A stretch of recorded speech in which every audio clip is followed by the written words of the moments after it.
Well, I guess I'll do another update. I think I did one a year ago, my baby food forest, and this has grown a significant amount since then. Here's my trellis that I made. That's out of rebar. And as you can see, if you saw before old pictures, it was fairly sparse. Now, holy cow, it's just exploding. So there's a blackberry and an eggplant, and back there in the corner is a chaya, and the vine is a muscadine. This is a lemon tree and lemongrass, no relationship to the tree. And then coming around here, we've got napalitos, prickly pear cactus, napales. We've got a papaya tree there, kind of hidden behind it. You can't really see it. There's a hibiscus over there. And of course, this is banana bush. I always thought they were tree, but they're a bush. And this one is trying to do what bananas are supposed to do, and growing bananas. These things, I thin them out. That's called a root mat. And man, you can cut those you can see those little starts coming up, those pups. You can cut them off, and the next day they're up a good 4, 5, 6 inches. It's just, this thing, if it didn't make fruit, it'd be a weed. Now over here is the only plant offhand I can think of that we have that does not produce anything edible for us. This is milkweed, and we put that there for the monarch butterflies, just as pollinators. So here we go. Over here, got that mat on the ground there is it looks like weeds. It's mint. There's another chaya plant, and this is called Turk's cap. These red flowers make a tea that Susan is limited in what she can't have, black tea and all that. She got all kinds of allergies. She can drink that, so it makes a tea. And that thing has grown like crazy. And then down here we have basil. These two in the front are sweet basil, and that one's a lettuce basil. And there's a rosemary hiding away down there. Over here is pomegranate. This is the variety is called Wonderful. We're hoping it lives up to its name, but this is the first year we've had. I've actually never gardened before. This is my first attempt. On the fence is a grapevine. That's Lamonto. It's a Texas hybrid. My raised beds I made from concrete rubble, just picked up from construction projects around. There's a fig tree, and this bush is yucca, or also known as cassava. It's what they make tapioca from the roots. It makes a tuberous root. This one just a volunteer papaya. I didn't put it here. If it makes it, it can make it. It's what's called a volunteer. Over there is another hidden away. I'm going to need to move that. It's in a pot. More prickly pear cactus. This is moringa. Moringa is supposed to be the most nutritious plant on earth.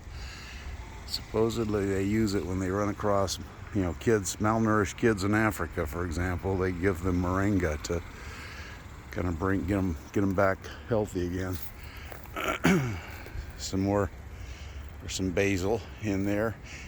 This bed, both my beds actually, I am you can see a lot of organic material in there.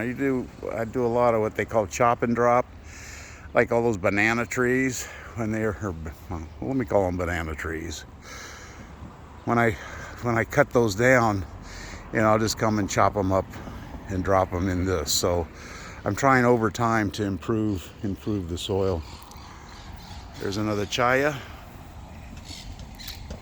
and got a fig tree here. Back over here along the fence is elderberry.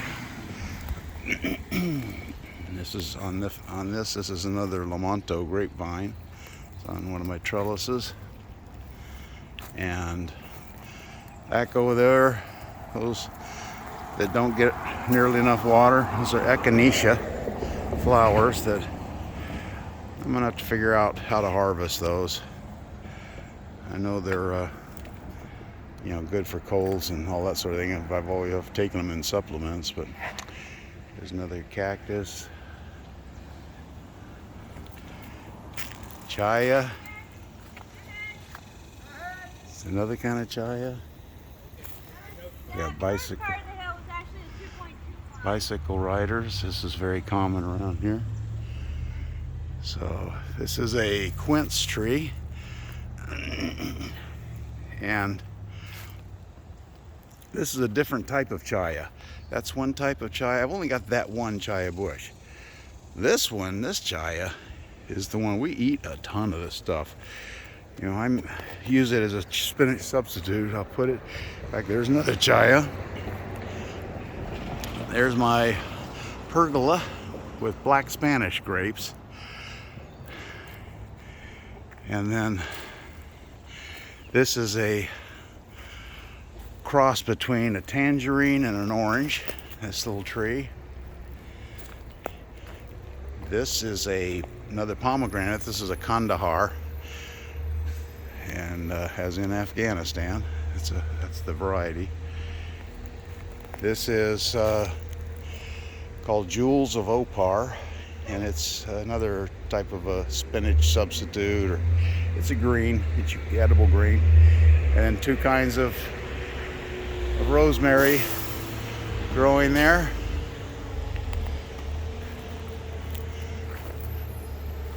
Yeah, big old mulberry there coming along.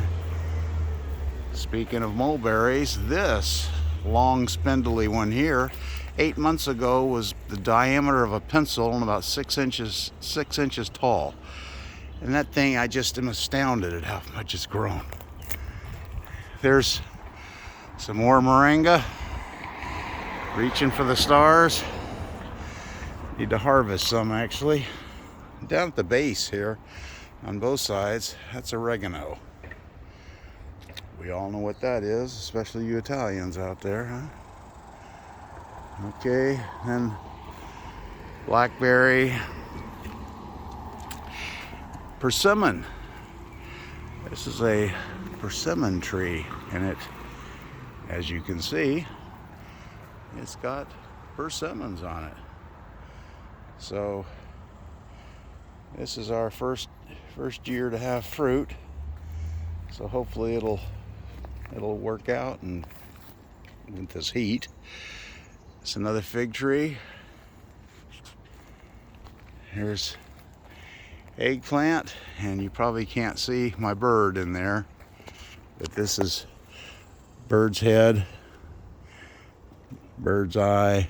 Anyway, that's one of my trellises that made from scrap rebar. I got kind of creative with, or tried. Another yucca or cassava. This is Lamonto, the grapes, Texas hybrid. And that's another fig. My fig trees, all except for one of them, were all grown from cuttings. This is the one in the back is a guava that I thought was dead in the winter. And then I planted this. I wouldn't have planted it as close, but I thought that other one was dead, and I just hadn't got around to digging up the roots, and it surprised me. So this one in the front is a pluot, which is a cross between apricot and plum, and it's supposed to be 25% apricot and 75% plum. I don't know how they calculate that, but. And then down here we have eggplant. We got a couple of eggplants. We got a couple of little ones over here. I forget what they're called. They put out little tiny itty bitty eggplants, and you know, right now water is a precious resource. So I selectively water, and I've been discriminating against those two eggplants on the right. The ones on the left, I get the big, you know, you can see eggplant in there. I get the big eggplant. We eat a good bit of that. We eat, you know, Susan likes baba ganoush, and I like it just cooked kind of along the lines of Greek eggplant.